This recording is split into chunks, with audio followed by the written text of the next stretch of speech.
Man, it's like every time you open up a news app these days, it's just an avalanche of crazy headlines. Hmm. But have you ever stopped to think, like, maybe some of these seemingly random events are actually connected? Like pieces of a bigger picture we're not quite seeing. It's really quite striking when you step back and look at the sheer range of what we're dealing with right now. I mean, you have Cold War history resurfacing with these JFK files, Right. and then at the same time, you've got these intense geopolitical strategies playing out in real time with like China, the US, Russia. It makes you wonder if, well, maybe those echoes from the past are still shaping our world in ways we don't fully grasp. I'm totally with you on that. And it's not just the JFK thing, right? We've got this whole U.S. plan to basically, control global shipping lanes. And then, of course, you got to look at how China is responding to that. Oh, absolutely. Their moves in places like Panama, the ongoing situation in the Philippines, which, by the way, Duterte's influence is still a huge factor there. Yeah. And then back here in the U.S., the tension between Trump and Biden just keeps simmering. Yeah, if you start looking at all of these events, not as isolated incidents, but as, let's say, interconnected moves on a global chessboard, you start to see a much more interesting, much more nuanced picture emerging, right? We're talking about potential shifts in the balance of power, internal political struggles spilling onto the world stage, and countries maneuvering for advantage. Exactly. So think of this as our mission, right? We're going deep today. We're not just going to rehash the headlines. We're going to try to connect the dots and see if we can figure out, well, what's really going on beneath the surface. I like it. Mission accepted. All right, so let's start with those JFK files. Sure. 80,000 pages, bam, just like that, released. And Trump's basically saying, go ahead, read them yourselves. That's got to be one of the most unusual ways to handle something this historically significant, right? Yeah, it's definitely a bold move. I mean, the sheer volume of material and no official summary, no guidance from, well, a former president, it really does feel like an invitation to form your own conclusions. And when you consider what our source is suggesting, this idea of Trump and his allies potentially preparing for an internal showdown, it all becomes even more intriguing. Releasing these documents without comment could be a way to, let's say, strategically inject information into the public consciousness. And maybe that serves a certain domestic political agenda. Yeah, it's like a perfectly timed information bomb, right? Exactly. Especially with all this other stuff happening on the world stage. So speaking of the world stage, let's talk about this U.S. plan for global shipping routes. One of our sources is pretty blunt. They call it doomed to fail. Why such a strong statement? Well, the source points to a number of significant challenges. One of the most immediate examples is the disruption caused by the Houthi rebels in Yemen, who are, let's not forget, backed by Iran. They've been pretty actively targeting shipping in the Red Sea, and that right there, that demonstrates a pretty big limitation to any sort of unilateral control over these vital waterways. And then you have Iran. They've got strategic dominance over the Strait of Hormuz. That's a narrow passage, but incredibly important, especially for oil transport. If you control that strait, you have serious geopolitical leverage. The Strait of Hormuz is always a global flashpoint, that's for sure. Now, the source also brings up Iran making some strategic missteps and even suggests there's some internal friction between Khamenei and Raisi. How does that play into all of this? The argument is that, well, even though Iran controls the Strait of Hormuz, they've actually weakened their influence in the broader region in recent years, and that some of their actions may have inadvertently empowered groups like the Houthis. And then you throw in the internal dynamics, the tensions within the Iranian leadership. Well, that just creates more vulnerabilities that, external powers could try to exploit. So basically, even with the Strait of Hormuz, Iran's not in as strong a position as it might seem. And what I find really interesting is how quiet everyone else has been about these Houthi attacks. I mean, you think the EU, Russia, even some of the bigger players in the Middle East would have something to say. Why the silence? That silence is definitely noticeable. It could mean a few things. Maybe, just maybe, there's some unspoken agreement, or at least a tolerance, for actions that challenge, well, U.S. dominance. It also raises the question, are the Houthis about to become a much bigger player in the region, especially if they can withstand the pressure? I mean, the source is painting a picture where the Houthis in the Red Sea and Iran in the Persian Gulf are major obstacles to U.S. ambitions. It's almost ironic, isn't it? Yeah, you could say that.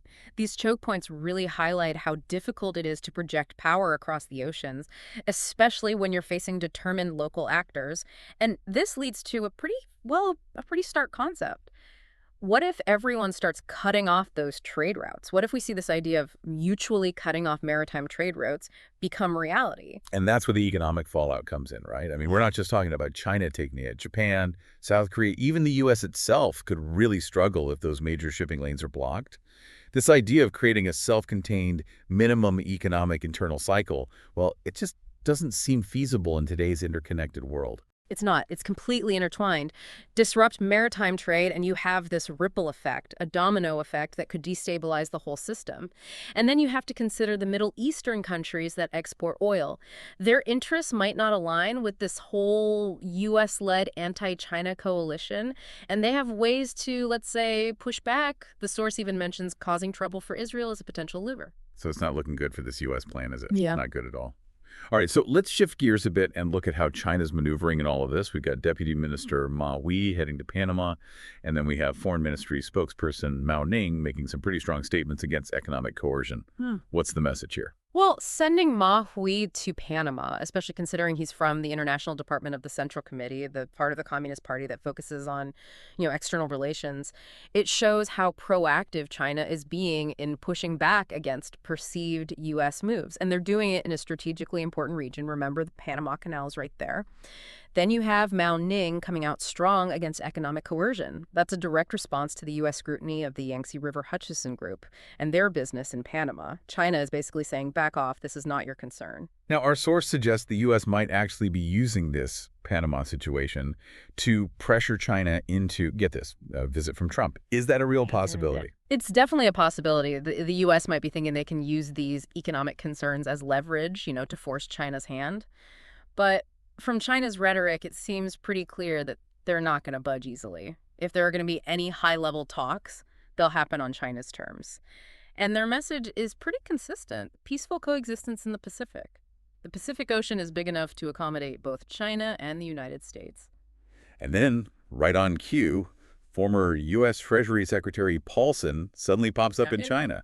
That can't be a coincidence, can it? It can't. Paulson has a long history with China. He's the guy you send when you need to smooth things over, maybe lay the groundwork for a future visit, maybe by Trump himself. Someone like Paulson, with all his connections, could be a crucial go-between in this whole situation. All right, let's talk about the Philippines and the South China Sea. You've got these huge protests supporting Duterte, his sudden return from Hong Kong. It's like a political thriller, isn't it? It really is. The fact that so many people are still behind Duterte shows just how much influence he still has. And it creates some serious headaches for the current administration, for Marcos Jr. I mean, think about it. Duterte's actions have put Marcos Jr. in a really tough spot. It's limiting his options in dealing with both China and the U.S. And then Duterte comes back from Hong Kong just like that. Well, it makes you wonder what kind of political maneuvering is happening behind closed doors. It's like everyone's playing 4D chess. Hmm. And speaking of playing both sides, it seems like the U.S. is using this whole Philippine situation as both a carrot and a stick when it comes to China. Exactly. The carrot is the U.S. saying, hey, we're willing to talk about the South China Sea. Let's work together, especially now with Duterte facing legal challenges and the Philippines relying on the U.S. for security. The stick, on the other hand, is using that reliance, the fact that the Marcos Jr. government depends on the U.S. to apply pressure on China. And our source even suggests a possible three-way deal involving the EU, the U.S., and, well, Duterte's legal situation. And the source doesn't stop there. They actually say that the Trump administration might be willing to betray the Marcos Jr. government if it means getting that visit to China. It's a pretty big statement, isn't it? It is, and it shows you just how transactional international politics can be. If a visit to China is the ultimate goal, well, the U.S. might be willing to compromise on other things, even its commitments to its allies. And the source makes another interesting point. When China talks about the Philippine issue, they're probably going to want Duterte involved. And when it comes to the South China Sea, they might prefer a bigger conversation, one that includes ASEAN. But the core message remains the same: shared space in the Pacific. The Pacific Ocean is big enough to accommodate both China and the United States. And let's not forget about U.S. Secretary of State Rubio. He's still under Chinese sanctions, which could make things pretty awkward if there are going to be any high-level talks. You're absolutely right. Rubio being sanctioned is a diplomatic hurdle that the U.S. is going to have to figure out. How they handle that, if they even try to handle it, will tell us a lot about how serious they are about these potential talks.